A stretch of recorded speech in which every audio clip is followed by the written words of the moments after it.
మొదలు ఆదుకునేది ఈ egg fried రైసే కదా. వంట చేయనప్పుడు, ఓపిక లేనప్పుడు, అలాగే పిల్లలకి కూడా ఏ ఫుడ్ సగించినప్పుడు ఈ ఫ్రైడ్ రైస్ చేసి పెడితే హ్యాపీగా తినేస్తారు.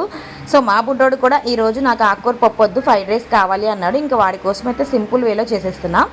క్యారెట్స్ అలాగే ఆనియన్స్ కరివేపాకు వేసి ఫ్రై చేసి దానిలోనే కొంచెం అల్లం పేస్ట్ కూడా వేసి ఫ్రై చేస్తున్నానండి. ఇక గుడ్డు మళ్ళీ సపరేట్గా కొట్టి పక్కన పెట్టుకోవడం ఎందుకులేని దాన్ని ఆ పక్కకి పక్కకి జరిపేసి గుడ్డు అయితే మధ్యలో వేసేసాను.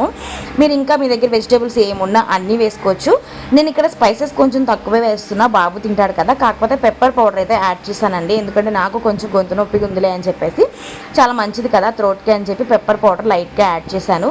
పెప్పర్ కానీ అలాగే మా వాడు వాము కానీ ఇష్టంగానే తింటాడండి. ఘాటుగా ఉన్నా సరే ఆ రెండు మాత్రం తింటాడు, ఎందుకో తెలీదు. ఫైనల్గా అయితే ఇలా షాప్ చూసుకుంటూ వేడివేడిగా ఫ్రైడ్ రైస్ అయితే తినేసాను మధ్యాహ్నం లంచ్లోకి. చాలా టేస్టీగా ఉంది. ఎలాంటి సాస్లు ఎలాంటి మసాలాలు ఎక్కువ ఏమి వేయకపోయినా సరే చాలా టేస్టీగా అయితే వచ్చింది మైల్డ్ మసాలాతో. Bye bye.